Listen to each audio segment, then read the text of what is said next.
Te digo pa' dónde voy, pariente, esto va pa' largo, esto no se acaba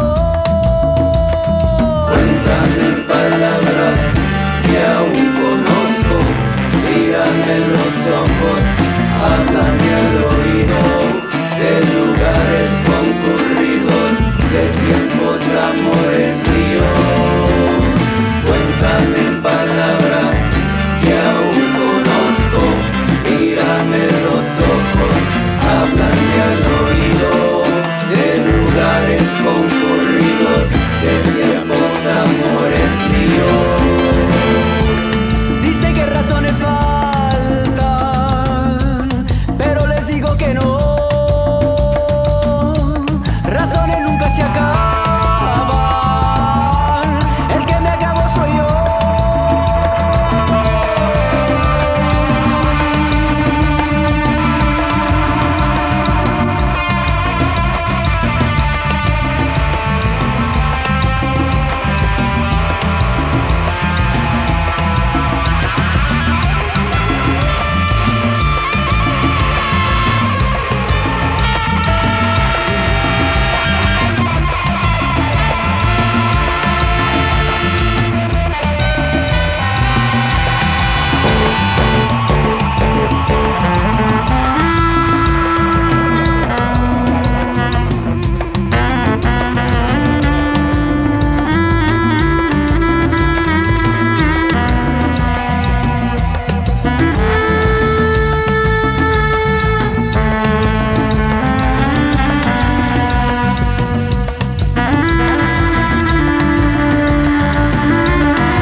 Hello, my name is Brenda Hernandez. I am the AMP Seeds Events Manager. I am so excited to welcome you to the Allied Media Project's AMP Seeds Fall Series and today's event, Reimagining Safety. We're so grateful to share this virtual space with you and our guests, Tawana Petty and Myrtle Thompson-Curtis. Kat Brooks had a family emergency and will not be able to join us today. Please send your positive energy to Kat and her family. This event will have ASL interpretation and live captioning. Please be sure to turn on your captions using the CC button within your little YouTube screen. We encourage you to share your questions with our guests, share some love with friends, and say hi to new and old friends in the chat. Please welcome Tawana Petty and Myrtle Thompson-Curtis. Thank you so much, Brenda. Thank you. I am, yes. I was just getting ready to say I'm so deeply grateful to be in conversation with you today about reimagining safety. And of course, this is a conversation amongst friends. This is actually a conversation that we find ourselves in quite frequently as lifelong Detroiters, right? That's right. A city that has suffered under a pretty half-century long propaganda assault with regard to the humanity of Black residents. And a lot of stigma comes with being in a predominantly Black city, especially with regard to conversations on safety and what mechanisms need to be in place to create safety for our community. So we find ourselves in constant conversation about whether we need more policing or more surveillance or different types of technologies and in order to create the types of neighborhoods that would make us feel whole and safe. And so you've been doing a lot of work the entire time I've known you. I think I've known you now about close to 13 years maybe. And the entire time that I've known you, you've been reimagining what it means to be human. You know, we come from the legacy of Grace Lee Boggs and James Boggs. And not only do you serve on the board there, but you also co-run Feedom Freedom Growers, which is probably the first space that I dug my hands into the earth. And I might have screamed when I, ran across some little bugs and things, and you helped me, you helped me to feel safe in that moment, right? And so when we're thinking about safety, it has so many connotations and implications for how we exist in the world. And so we're afraid of a lot of things, whether it be through upbringing. I'm afraid of spiders because everybody in my house was afraid of spiders. And maybe if the people in my home weren't afraid of spiders, then maybe I wouldn't be afraid of spiders. And so in Detroit, grew up feeling like this wasn't a safe place to be because that's what I was told. That's what the media told me. That's what I read. And that's how I internalized my city. And so when we're in the activist social justice bubble, and we talk about this sometimes we believe that our views on safety are the views of everyone, or should be the views of everyone. And so I want to talk to you a little bit about what it means to be so rooted in a community that you're consistently having this dual dialogue, right? This dialogue with social justice folks who are saying abolition and no prisons and no, we don't need any more policing, which this is our view, right? Where we view our society as a whole society being one that doesn't require a lot of policing and mass surveillance and things like that. But you also talk to everyday people on the ground who believe we need more policing and we need surveillance to feel safe. So how do you navigate that conflation within your work? And tell us a little bit more about like what you do in order to create an environment where community members can feel safe, at least on your slice of Detroit. Thank you, Tawana. And that was, a wonderful way to get started. But first, I want to just say I am now a member of the James and Grace Lee Boggs Council. So that hard work of being a board member is on someone else's shoulders. And I just get to have these wonderful conversations, political conversations with others on the James and Grace Lee Boggs Council. And you also talked about feeling safe. And I remember as a child how safe I felt being watched by my neighbors. I felt oversafe. So they were always there, always seeing the elders, the mamas, the aunties, the grandpas. They were always there watching, and the older folks. So it gave me a sense of if something was to go down, it's somebody right there. Somebody's going to catch it. We felt good about that. We resented it as children because we couldn't get away with mischief. Right. But, only a certain amount. But having that conversation or creating that space, that dual conversation, because I am in a community where at one point It was, folks might use the word blighted. Mm-hmm. You know, I don't particularly want to choose that word, but with with the closing of schools, where there's disinvestment in the human infrastructure, and that trickle of what those things create. You have poverty, you have disinvestment in education, you have a lack of jobs, you have a lack of transportation, public transportation that doesn't cost an arm and a leg, where folks can freely move. And the scenarios that come from that,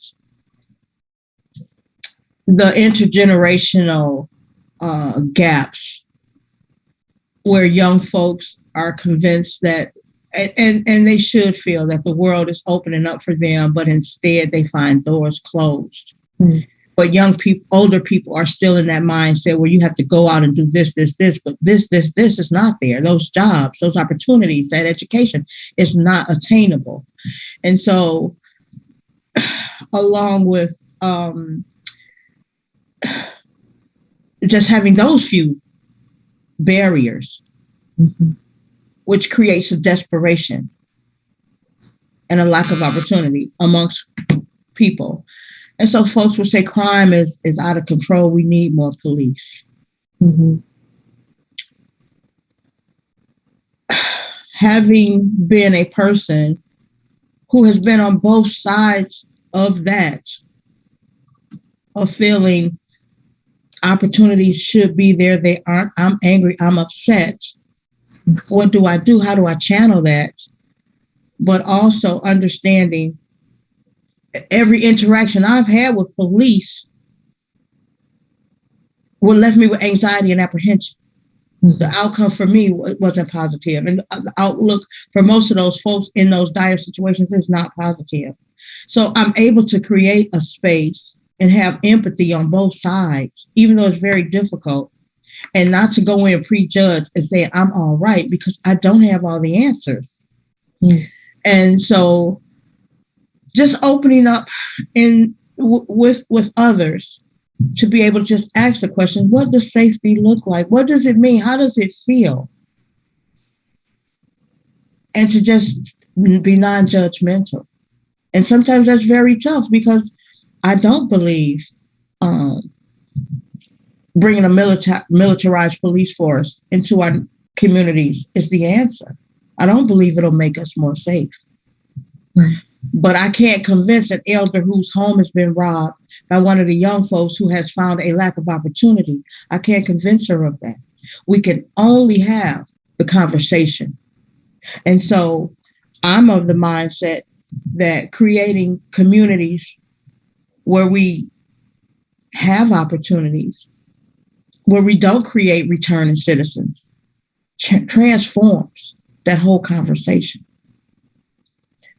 Yeah. So would you say, I mean, you mentioned you're on the Boggs Board Council now, right? Mm-hmm. But that comes from the lineage of Grace Lee Boggs, James Boggs.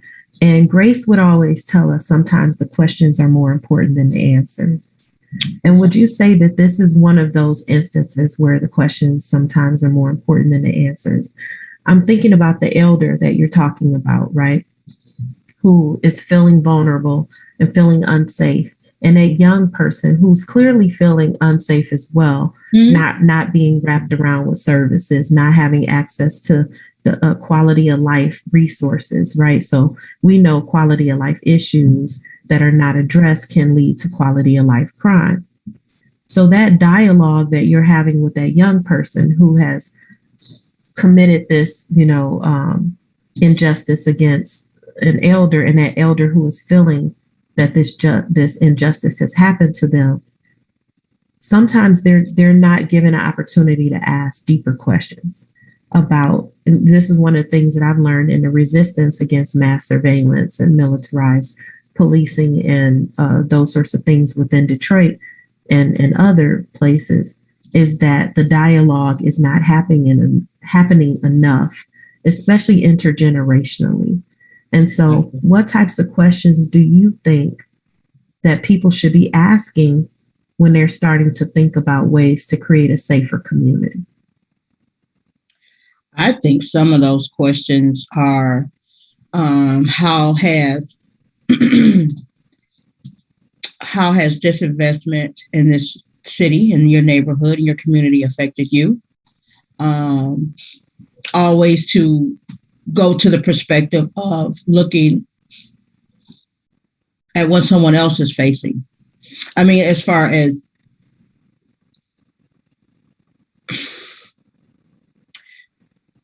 when did bring the police into a situation make you feel safer? What crimes or what criminality are we really talking about? And do you have anybody in your family that has been affected by the justice system? And, what was the outcome? So every case is not just, there is no just blanket to put over it. And that's for me, that's so important as we move forward in the reimagining and asking folks to just think a little deeper, not just so much on the material loss, but the loss of our humanity as we deal with one another. Can we just have a really honest conversation? Yeah. Just a really honest conversation. Can we take the anger out just for a second, just long enough to have a conversation, a meeting of the hearts and minds? And it's real gentle. What are the times in your life where you felt safe? Mm-hmm. What were the components? What were the components? And what kind of a world would you want to live? What kind of world do you want to live in? Do you want opportunities for our children? That doesn't mean this or that. There is no in between when it comes to our law enforcement system. They have a job to do, and that is their job. And what is our role in our communities? And I often ask me, what is your role? Are you active? So my thing is collective and personal responsibility and accountability to each other and the communities that we live in. Mm-hmm. I'm glad that you mentioned the job, right, of law enforcement. It's a job. It's a job. And people get that mixed up, right? When Black Lives Matter became a movement, then, as Grace would say, the counter-revolution responded with Blue Lives Matter. There isn't a blue life. And in having a conversation about policing and safety and reimagining safety, how do we humanize one another again? How do we think beyond those uniforms? Because in Detroit, as you know, a lot of, maybe not now because the circumstances have changed, but growing up, a lot of officers were our neighbors. They lived in your neighborhood. Mm-hmm. They grew up, went to high school with you. And that has been one of the challenges as well, is that you have communities like ours where the people, they don't live in the city. They didn't grow up in the high school and go to school with you. They don't know your children. They come in to their job with no connection to the community and go back to their neighborhoods. And so the inhumanity is now everywhere. It's within the institution and it's now out in the community because folks are looking at these roles and they're serving this role with these rules within that role and a lot of unjust, quote unquote, crimes. And quality of life issues are not a part of that. Thinking about the full human is not a part of that. And so in having a dialogue, I know within my work, I find myself going to police headquarters and having dialogues about why do we have drones in our communities? Why are you building another prison? What happened with that police brutality case? What's the policy on this? Challenging the board of police commissioner.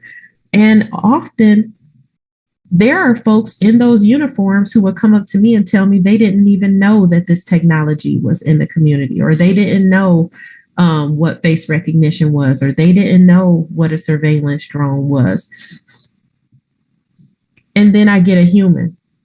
Now, this isn't all the time. I'm not here to humanize law enforcement, right? I'm not here to humanize the institution. I would like to work every officer out of a job, to be clear. I would like to create a society where we do not hire people. People are not being paid to capture, track, and incarcerate. The reality is now that we live in a society where these people in these uniforms exist among us. So while these people in these uniforms exist among us, what then is the conversation that needs to be had? I'll give one more anecdote before I come back to you, Myrtle. I was talking to a friend of mine who's a historian, and he teaches with the Black History 101 Mobile Museum. And he has over 7,000 artifacts from history all the way to from pre-slavery to now. And he was invited to do a talk with the FBI. And he said, I don't know how to feel about the FBI reaching out to me. I didn't even realize I was on their radar. But then he decided to go.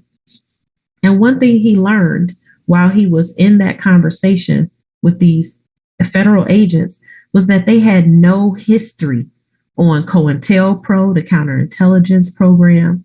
They had no history on what the origins of the FBI or the Bureau of Investigation were. They didn't even know the interactions of surveillance with Dr. Martin Luther King or the Black Panther Party. These are people who have sworn an oath to this institution and are out here lifting up and adhering to the policies and processes of this institution and being quite violent in our communities with no historical analysis of how the institution came to be or the harms that the institution has caused on the community, particularly Black communities. So these people have pride in these institutions and these jobs. And that is something that we don't talk about. And, and quite often I'm afraid to have that dialogue within social justice movements quite often, because we are in a bit of a bubble, right? We're in a bubble where we're having a particular dialogue. We want to abolish police. We want all of these institutions out of our community. And I am that person. That's what I want. I want to work all these people out of a job. I don't want to live in a society with policing and prisons. However, if we don't have the conversation about the reality that we live in, it becomes very difficult to systemically undo unjust systems.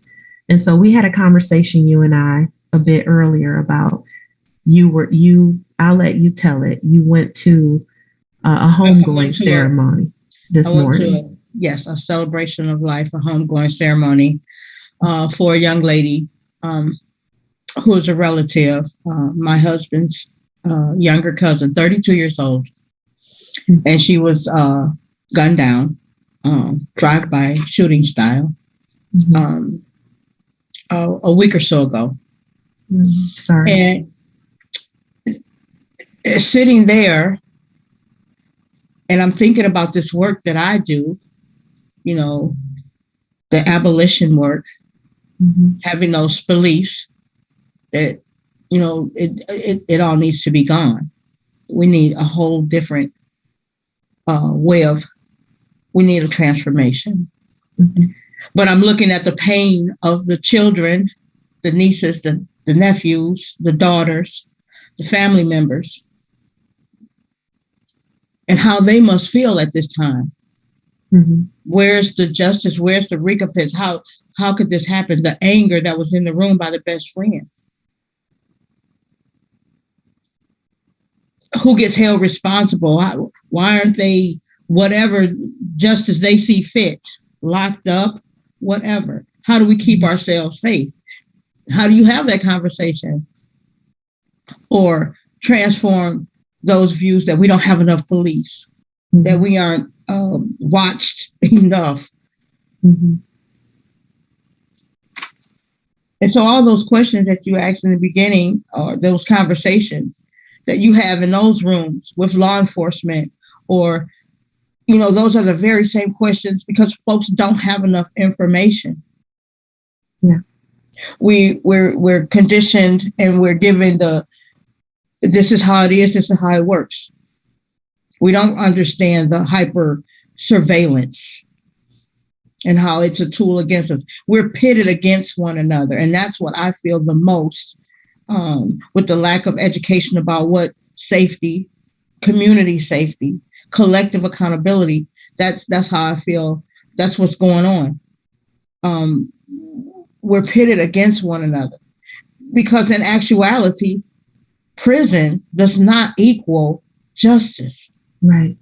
It does not equal we're any safer. Calling the police to a situation has often resulted in escalation of what's happening. A lot of times they're called to a situation they don't even have training. They shouldn't even be on. Right. And so having those conversations in the community to enlighten folks and just to take a small survey. Are there times when you've called for help when the police is not really what you wanted when you asked for help? Right. And so just to have those type of conversations and then to hear where we just want to feel safe. We don't, we're tired of the shootings. We're tired of the this and that. The police aren't going to help in that area. Right. So how do we start creating those things on the ground in our schools that can transform our communities, one community at a time? I mean, going deep, not going wide so fast, but going really deep. Yeah. I mean, it's serious work, and these are serious questions. And those jobs, those police jobs, all those law enforcement jobs, the first thing, and that's another aspect of the conversations that I have with folks. But what about their jobs? Those jobs can be transformed as well. That's right. Into something that is more meaningful or more impactful on a community level, on a humane level. Because the resources that are needed are not being met by police officers. And so if we just take our time and the education or just, really sharing the knowledge. And that's, part of what I do. People come away from these conversations with, I didn't know what hypersurveillance really was. Oh, I didn't know what that Ring doorbell thingy was all about. Mm-hmm. Oh, I didn't know there were other numbers that I could call besides 911. Mm-hmm. When really that is not. Those folks are overworked for real. They're asked to do things they're not even equipped to do. And to come in our neighborhoods, and sometimes that stereotype of what they come into in an urban neighborhood that has suffered from disinvestment, those attitudes and that stereotype is there. And the hostility is there on both sides. So a lot of work to be done. There's a lot of conversations to be had. And I'm open. I'm open for all of it. Yeah. And I know, like I said, it was a risk to dig into the direction that we went in, right? But one thing that I've learned in the organizing, I use against face recognition as an example, is that repetition, conversation, and political education has the power to transform hearts and minds and get people on your side that wouldn't otherwise be on your side. The first meeting that I went to, I was shouted down by elders and everyone, get out of here, leave our police alone. And came every week with new literature, with new information, articles about green chairs, not green lights from you, resources that we co-created, just super like persistent coming into the space.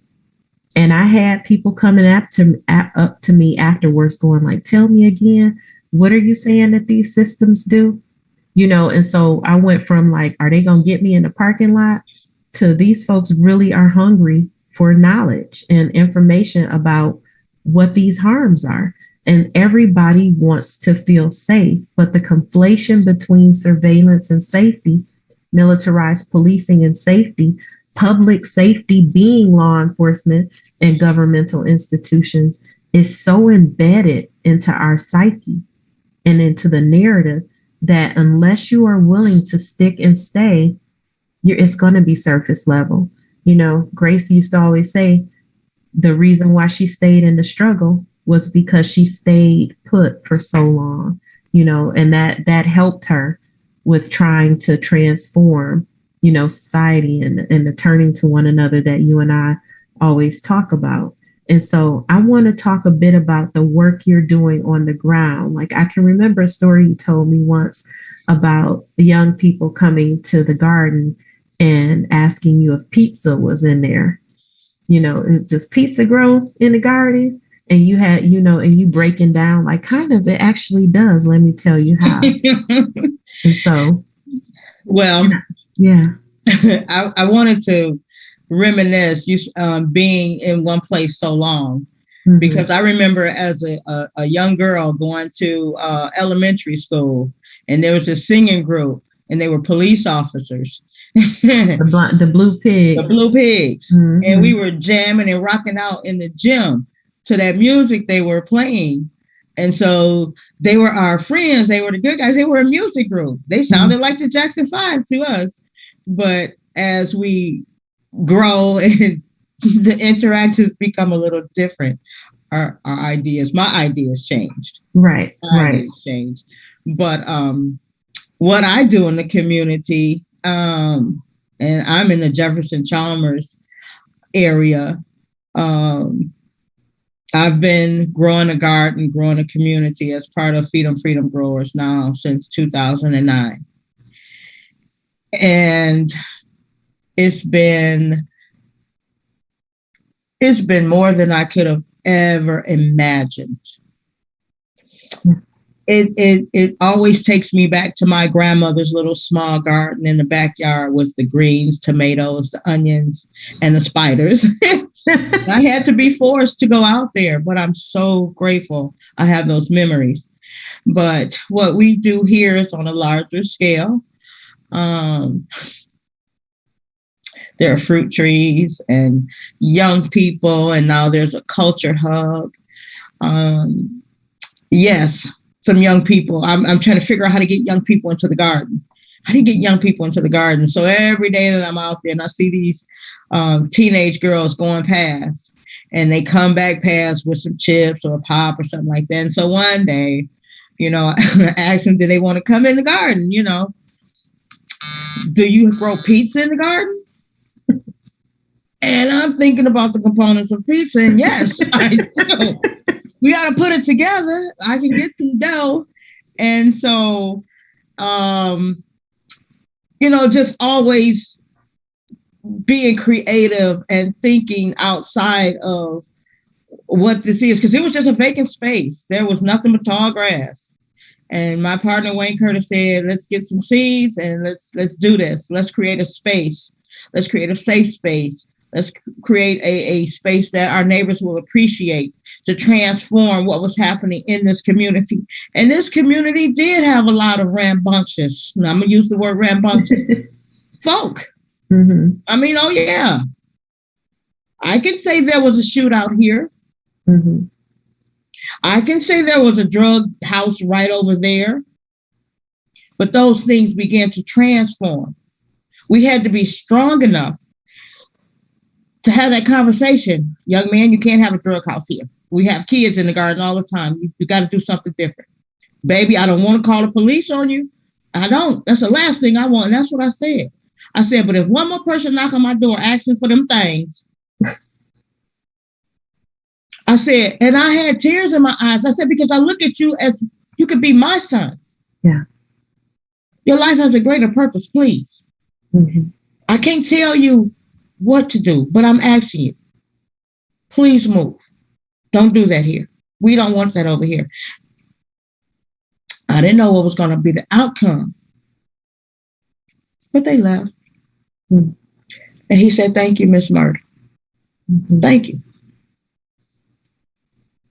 That's just one instance. And the young people coming into the space and always looking of ways to be accountable for each other, to each other, being responsible. You know, this is my role. This is our role. And my question when folks come into the garden, what is your role in the community? What is your role? That's important. Yes. For to be valuable as a human being. That's why it's so important for the children to have a role when they come here. Yeah. You know, oh, Tawana, you just asked a great question. But yeah, we've been doing this for 13 years, and green chairs, not green lights is one of our latest initiatives. Yeah. As a collaboration with so many other wonderful folks, you included, and the work that you contributed. And let's talk about what it's a response to.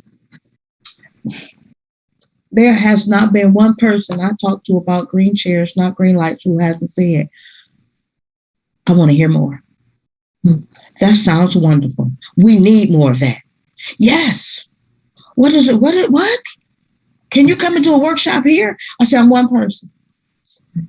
It's a group of us. Let me figure something out. But there hasn't been one person who hasn't said, I like that. It's a form of, it's a component of educating our community members, gifting them with a wonderful piece of furniture that they can use, an initiative that they can create on their own, and bringing what community, that conversation of what community safety looks like.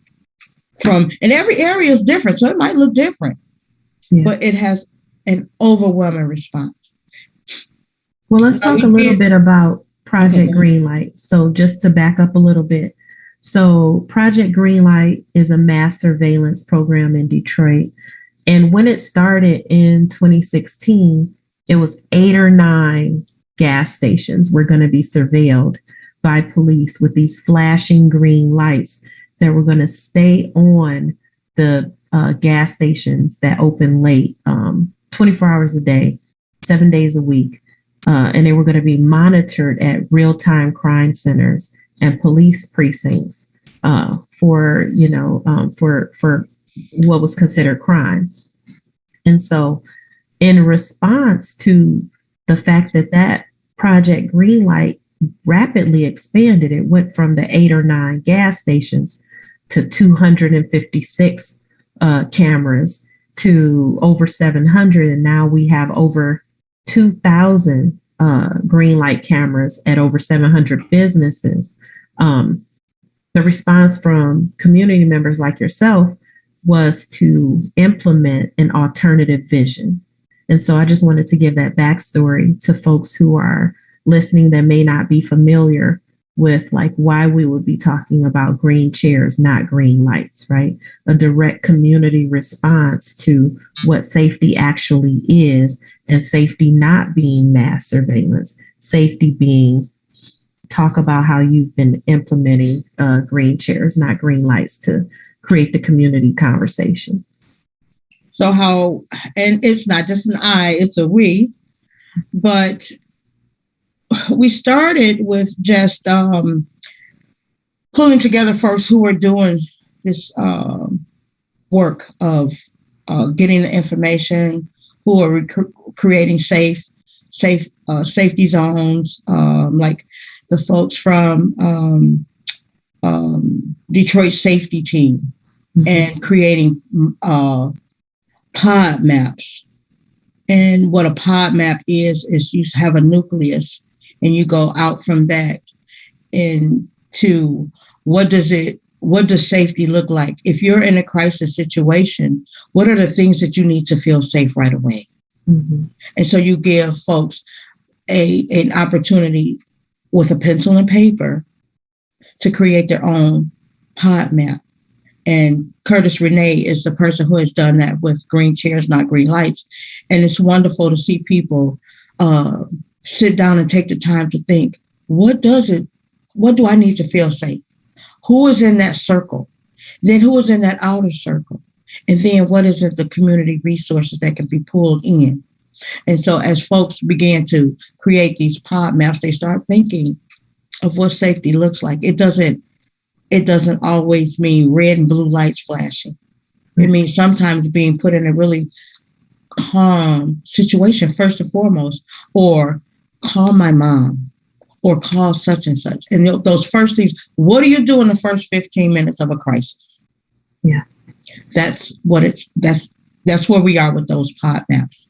And then, of course, the information that folks don't know, where they buy into all the hyper surveillance and technology, making bills for themselves or whatever. And they understand what are the ramifications of that piece. Mm-hmm. And then, as well as the economic piece that could come along with Green Chairs, Not Green Lights. We're training young people to make furniture. Mm-hmm. And we logo it with Be Seen, Not Watch, Green Chairs. And we have carpenters who have taken the time away from carpentry to create benches out of pallets. I mean, it's a collaborative work. We got this really cool design from friends of ours in Chicago, the Sweetwater Foundation. And they sent us these designs, and we've created these designs. And it takes 3 or 4 pallets, some nails, some brackets, some hammers, a saw. And if you want to get fancy, some paint. Mm-hmm. And, we work with young folks on how to create these benches. And then we present them. For having a workshop, you get to take this bench. Or at our Keep Alive Village, the young people, they started making their own benches. They didn't wait. Mm-hmm. And it's a way that it could create an economic stability for some folks, or at least give them some training on how to use carpentry tools. It brings math into it. You had to measure. It's a wonderful initiative. We got knocked back because of the flooding that happened in the Jefferson Chalmers area. Mm-hmm. But we're no ways near knocked out. We got knocked down, but we didn't get knocked out. And so just recently being asked to host virtual workshops because there's an uptick in COVID. What would that look like? Hosting workshops designed just for children on community safety. What does safety look like from elementary school level? I was like, I wasn't ready for that. But I have to get ready. And so bringing young folks in to have that conversation, that deep education that some of the elders might not even possess. Are we ready for that? If they ready, I'm ready. Come on. I know that's right. And I love that, COVID has, to a degree, we've lost a lot of people that we love. Oh, yeah. And it's been a tremendously difficult time. But it has also forced us to reimagine everything, right? And so you and I have talked in the past about how Green Chairs, Not Green Lights, it has the entrepreneurial component. It has the physicality of having the bench and being able to sit around and with your community members and have those deep discussions. You have the pod mapping, like you were talking about, where you have created a resource where you know what to do in the first 15 minutes of a crisis. In addition to that, we remove the barriers of, Green Chairs, Not Green Lights is accessible in a sense that if you live in an apartment building and you can't have a bench to sit on your front porch, we're saying look out for one another, right? We're saying see Exactly. Each other. If you're in a wheelchair, your wheelchair becomes your green bench, or whatever mechanism you need to be thinking about what it means to be seen and to turn to one another. And who is your village that's looking out for you? So it's really about the deep dialogues that we have with one another, because we've been relegated to the margins, and we've been relegated to individualism, and we've conflated surveillance with safety. So we're held up inside our homes with the surveillance cameras and the Ring doorbells and the gates and the bars. And a lot of times we're not looking out for one another. I know that when I have dialogues with people about, as you were talking about earlier, like, when is a time that you felt safe? I don't think I've ever had anybody say when the police showed up. What they did say was when I knew my neighbors, or when I knew somebody was watching me home from school, or if my neighbor looks out when I'm coming in late at night. You know, just different situations when my street is well lit, not with surveillance cameras, not with green flashing lights, but just with lights in general. We know research shows that if you just light up a neighborhood, it increases safety. Exactly. And so there's so many things we have at our disposal that we just haven't talked enough about. And so I think I have a couple questions. I have a question from the audience, Myrtle. Okay. And Michelle Selman asks, what recommendations would you offer to a Black person who identify as female to feel safe while being Black? What recommendations? Yeah, what would you offer to a Black woman who's having trouble feeling safe? As a Black woman in America, Detroit,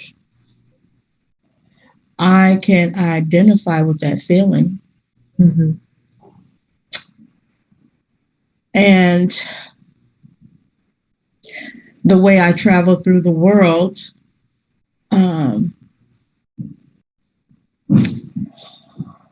minimizing my contact with the police, for sure. And what does that look like? I drive. I make sure my driver's license is in good shape and my car is in good shape. I'm an activist and organizer in my community. How do I feel safe? You can say my world is pretty small. And those recommendations is to make sure, for me, as I'm getting older, to take care of myself, being as healthy as I possibly can. I have a pod map. If something was to happen to me, there are certain folks in my phone that should be notified right away. I tend not to be frivolous in my speech or in places where I am, invited or, not at home or with relatives. And so I keep my confrontations to a minimum. And I'll be 59 in a few days. And I wish these words had been recommended to me when I was a much younger person, because I wanted to do what young people do. And there were situations where I found myself unsafe. So my recommendations are to know who you are, have your pod map or your resources of what keeps you safe, know what those are. And to, I can't say don't be unassuming, but in situations, I have a daughter who was coming home from Dearborn, and she called me in a panic because she was being tailed by the Dearborn police. And the only thing I could tell her at that time, because it shook me to my core, was to keep rolling slowly and go to pull in, if he's stopping you, at a well-lit place. Do not. I said, if anybody, anytime gets behind you, pull in to a well-lit place. And if you don't have to pull in and you want to slow roll home and turn it into a chase, then do what you need to do. But do those things that you need to do to be safe. Young dear, be blessed. Thank you, Myrtle. I will tell you the pod map changed my life, especially when COVID happened and I was feeling a bit isolated. And I was able to sit down and think about who would I call if I needed support. Sometimes you just don't even think about that. You just go on about your day. And then if you end up in a circumstance, you're like, what do I do? What do I do? But to have it documented and they're available to you, it really does transform the way, how you feel. And there are more pieces to the pod map because you rotate your people because situations change. Those folks who might be present for you for this first week, 90 days, whatever, may change. Mm-hmm. So, remember to keep those relationships with those folks. And as folks change, your pod map might need to change. And you just keep those resources and you grow that circle. But it does make a world of difference. Because when I get panicked and knowing that I have something wrong, it just takes a level of anxiety away.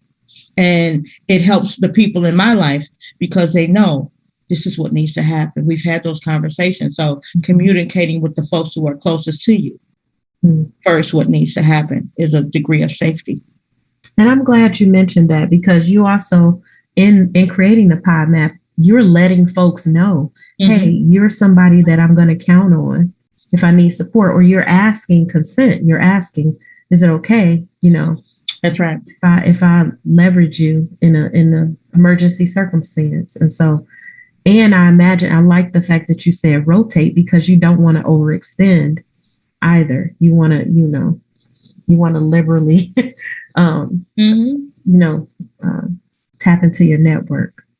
And you're tapping in and it's a reciprocal because they understand that's caring for one another, and yeah. So what do you have coming up? What's going on? I know you're organizing Green Chairs, Not Green Lights discussion. What's coming up with Feedom Freedom growers? Like, I know you have a community event and some other things coming up that you're doing. Well, I wrote everything down but that. Thank you. And so, we just ordered with our carpenters a bunch of really sturdy green chairs. And we expect those by the 16th. I'm also part of the Eastside Solutionaries Collective. And there's a fair coming up at the Genesis Hope site on the 16th. And we'll be doing a Green Chairs, Not Green Lights workshop. Let's see. We do a Art in the Garden every Saturday for the month of September from 1 to 4, which has been awesome. I hope the weather holds out. This is our final Art in the Garden with artist Stephanie Howes and live music, pop-up food. Our young people are working, setting up, breaking down, serving refreshments, creating art pieces. And I'm also part of the Jefferson Chalmers Farmers Market as a Feedom Freedom representative. And I sit on the board of the Jefferson Chalmers Farmers Market. And we do that right here at the garden site and at the pavilion site. We do that every other Sunday. And this Sunday, the 25th, we'll be having our market from 2 to 6 with beautiful vendors, food demonstrations from a chef.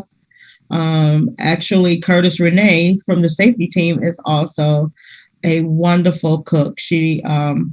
Her style of cooking is Black food love.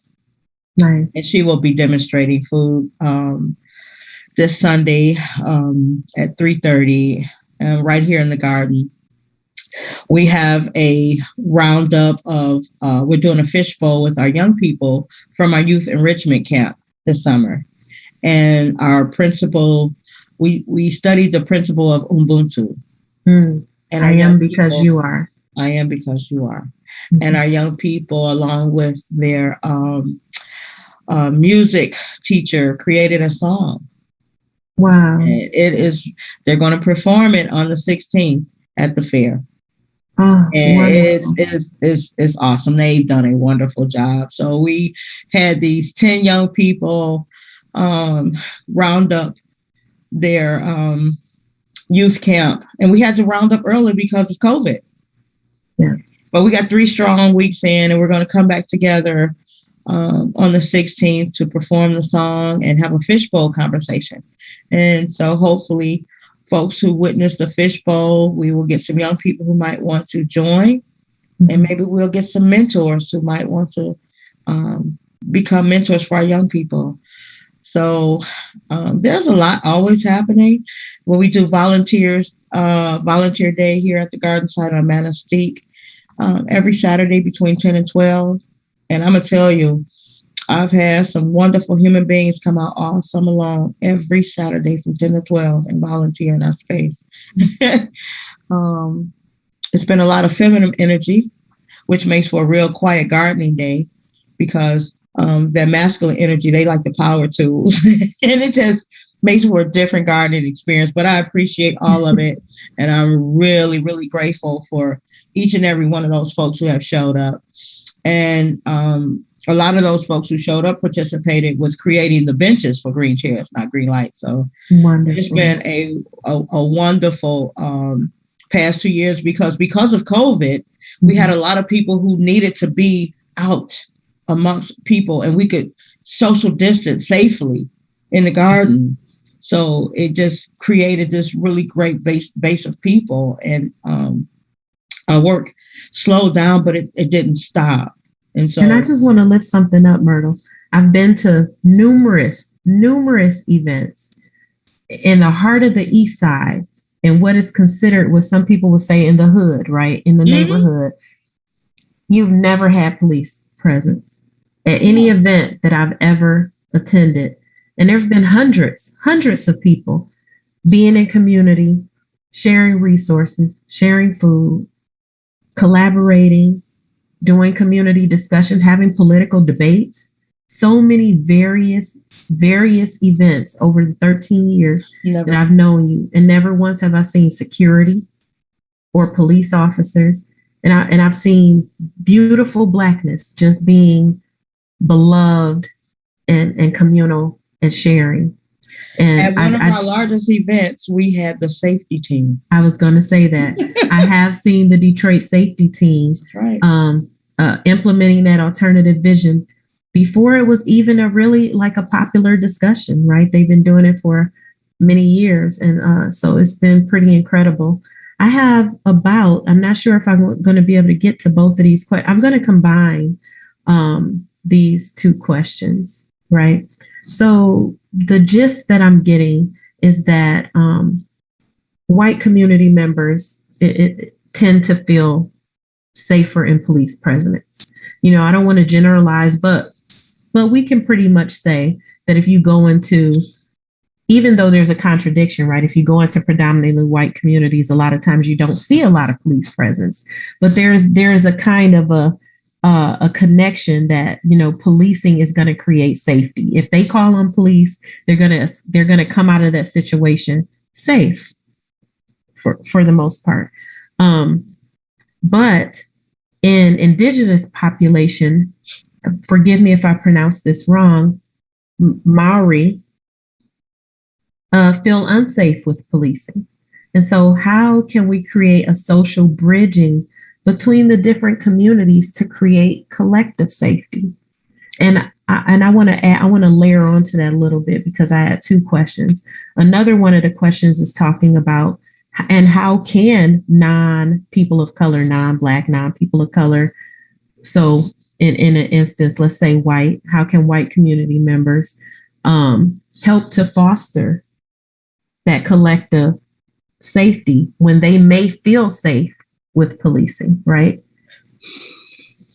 And the communities that don't feel safe with policing, what's the dialogue? And I feel like you have a little bit of this because because we navigate that, right? It's really not just like a white issue, right? We live in a city that we just voted down Proposal P, because a lot of community members feel like we were taking away policing.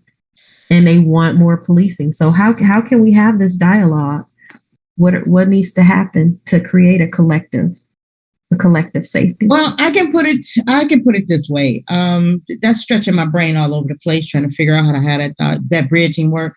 Mm-hmm. I'm going to keep doing what I'm doing. I'm going to keep, and when I say I mean the collective. I'm represent the collective. We're going to keep doing what we're doing to create that example and that model of what community safety looks like without the police, the law enforcement and the blue uniforms and all that.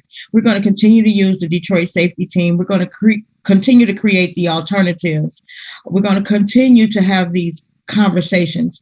And I'll give you an example. Working with folks from this prestigious art school here in the city, as we were organizing one of these events for the Art in the Garden, it was suggested that we need the police. And then it was like, no, we do not need the police. We can call the Detroit safety team and they can train some of our young people if they're short of members, but we cannot use the police. Well, how are we going to control? What do we need to control? We need to control ourselves, and we need to direct. We're going to direct traffic, and we're going to respectfully as we can ask small requests of people, but we're not here to control, shut down, and escalate a situation. We want to be inviting to all members of our neighborhood and our community. And so when folks who maybe considered white are in these spaces, I hope that they feel safe. And if you're not, you are free to go where you feel safe. And I'll tell you, when I'm across the border in Grosse Pointe, I live right down the street, I don't feel so safe. And that just has to be said. Mm-hmm. So I'm not saying I don't go there. And that's a predominantly white affluent community. I don't feel safe. Mm-hmm. So I conduct myself accordingly. And I scuttle back to Detroit, where the narrative is you shouldn't feel safe here. You should feel safe here. Mm-hmm. And it's no hostility, but I understand. I don't have that sympathy, but I am not the person who's going to sit in the planning discussion and say we need to involve the police. I'm just not that person. Mm-hmm. And so we continue on, and then we can have some of that conversation, but I am going to continue to live in the alternative. I am going to continue to reimagine, envision. And if I talk about it, I have to be about it. Mm. Thank you, Myrtle. You're welcome. It's been tremendously great to be in this dialogue with you. And what I'm taking away from this is that we have to have the discussions. We have to ask the deeper questions. We have to reimagine what a crime is. What is a crime, right? And who is criminalized? We have to challenge these dominant narratives, and we have to be in intergenerational activity with one another. And so thank you for your tremendous work with Green Chairs, Not Green Lights, with Feedom Freedom growers, with all the work that you do as a Yelder. I'm still calling you a Yelder, young I feel it. And you are, I'm deeply grateful for the model and the example that you have presented for me and for us all. And I want to say thank you to the team for having me here. T, just keep on doing what you're doing. I appreciate you. And it's just an honor to be heard, to be seen, not watched.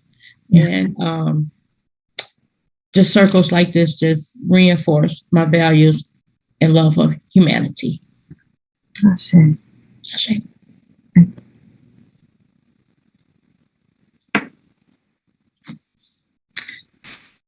Thank you so much, Tawana and Myrtle. So much gratitude for your work and for taking the time to speak with us today.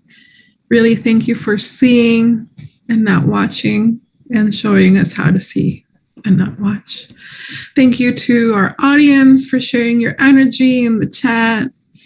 A special thank you to our incredible ASL interpreters, Lynette and Yakata, and our cart captioner, Karen. Share some love for them, please. And also a special thank you to Molly, who has been supporting us in the live chat. Our events are recorded and made available in our archive. To watch past events and learn more about upcoming events, visit bit.ly/seed series. If you would like to share your thoughts about today's conversation, please go to bit.ly/fall 2021 feedback. We would love to hear from you and learn with you. Up next, on October 7th, we have Dismantling Barriers with the Undocumented Filmmakers Collective. And we're closing this fall season with Performance as Resistance on October 21st. Stay tuned for our events and sign up for the AMP newsletter at alliedmedia.org. Thanks, y'all. Be well. See you soon.